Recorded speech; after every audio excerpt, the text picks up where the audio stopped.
My name's Abbie Richards. A little bit about me is that I am a social media influencer, science communicator, and I basically use social media, particularly TikTok, to address misinformation and disinformation, conspiracy theories, extremism, and climate change, and attempt to do some of that inoculation.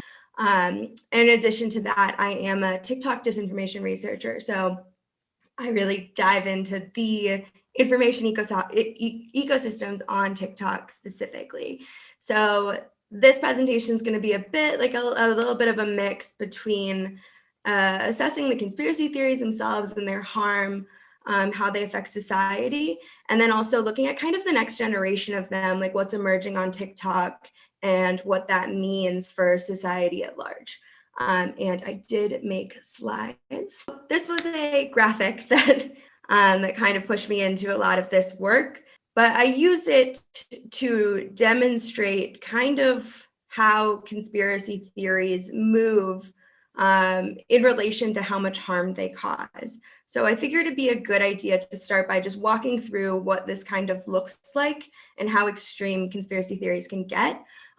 Starting with the bottom, which is, as you can see, you go from grounded in reality to detached from reality. And down here in the bottom are actual things that happened. And it's really important, and this might be too small to see, I don't know, I can tell you some of them. For instance, like Tuskegee is a real conspiracy that happened, or MK Ultra, right? NSA and mass surveillance. These are real instances where people in power abuse that power. And it's important that we acknowledge that those things happened, and that trust has been broken, like repeatedly throughout history, and that we work to mend that broken trust. Now, as we start speculating, the next two sort of categories are a little bit less harmful. We have questions category, which is kind of a sillier one with, UFOs or some assassinations. Then you leave reality. And I call this section unequivocally false, but mostly harmless. And these are conspiracy theories that are just kind of silly and are the more storytelling ones that aren't necessarily out there causing major amounts of harm, but certainly are kind of a gateway into that type of thinking. Now, my last two, really, once you pass the science denial line, that's where we have incredible amounts of distrust in science and governmental authorities. And that's where we have, anti-vax and people who believe that 5G towers are causing cancer or started the virus, complete COVID denial. And those things are truly dangerous. And then at the top, once we pass the anti-Semitic point of no return, you're really getting your conspiracy theories that hinge on this idea of there is a secret group that is controlling the entire world. And they usually tend to have power over all of history somehow. They're kind of like Schrodinger's Illuminati group, where like somehow they're constantly controlling everything, but also doing a really bad job and on the verge of collapse. Like it's two things at once all of the time. And these are where things are anti-Semitic and racist. You can see a lot of white genocide, great replacement sorts of narratives. QAnon obviously is incredibly anti-Semitic. Illuminati, adrenochrome, and we'll get into that right now. Why not? So why are so many conspiracy theories anti-Semitic? The answer is that basically in 1903, there was this publication of this essentially hoax, disinformation called the Protocols of the Elders of Zion. Originally published in Russian, it was fake meeting notes from a supposed meeting of Jews who were controlling or trying to control the entire world. And while that was published in 1903, it really did inspire a lot of further anti-Semitism after that. Henry Ford was a big fan. He distributed over 500,000 copies in the United States. And the reason why so many conspiracy theories really come back to this one is that this is one of the first instances that we have a large enough global context for our problems, and we're functioning in such a globalized manner that the concept of world domination is kind of coming into play. And you have combined with the Jewish people who through a long diaspora of not having a place to be, kind of routinely otherized and kind of always on the fringes of society. So this is really the first kind of original conspiracy theory on any scale of what we deal with today when we talk about QAnon. So that's why so many are anti-Semitic.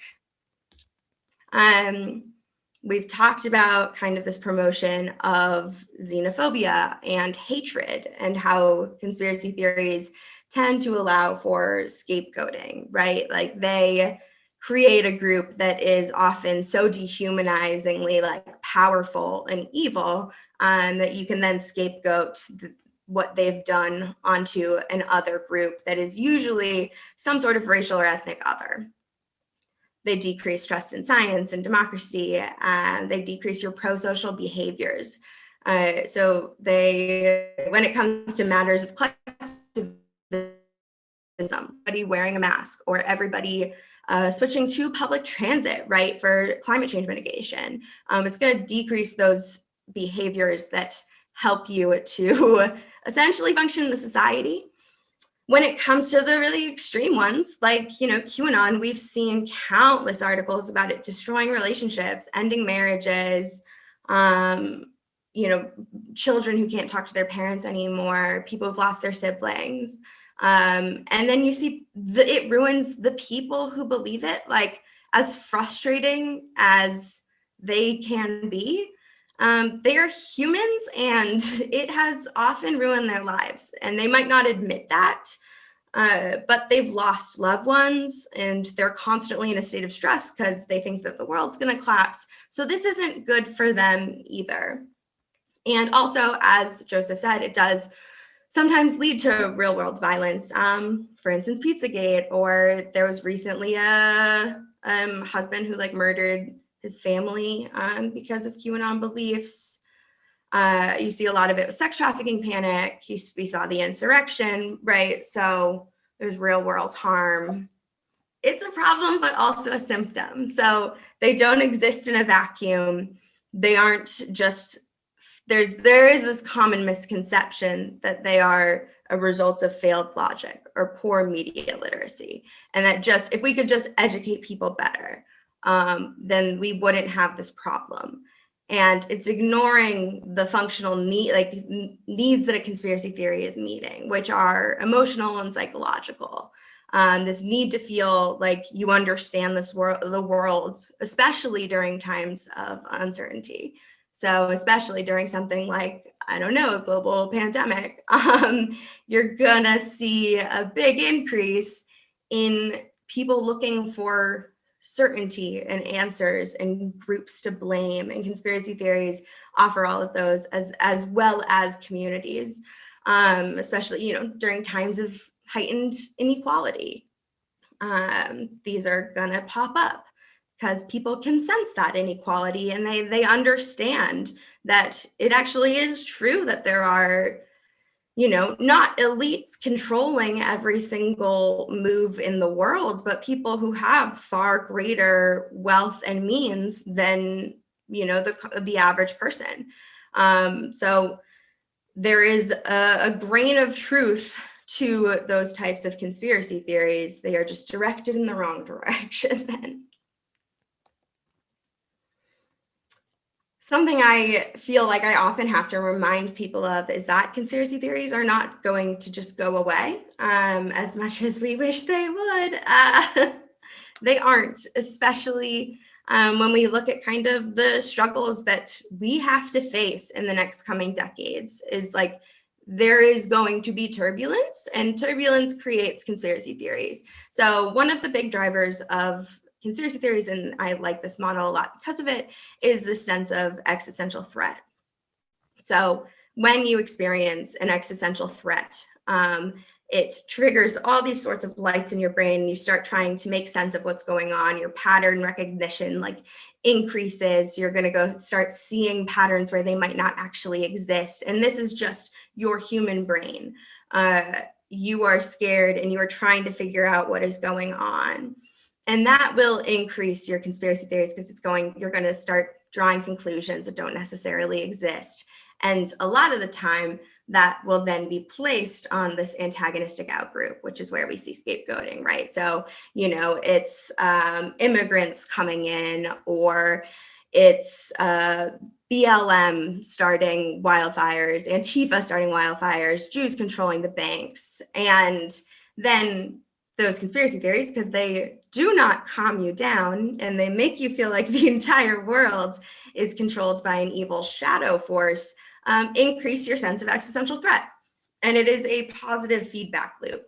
And I like to stress again that like this really isn't going to just go away even after the pandemic, because we really have to deal with climate change, and people are not going to react well to any sense of like loss of liberty when it comes to that, or changing environments, increased weather events, are all things that are going to kind of trigger the system, and we have to be prepared for that.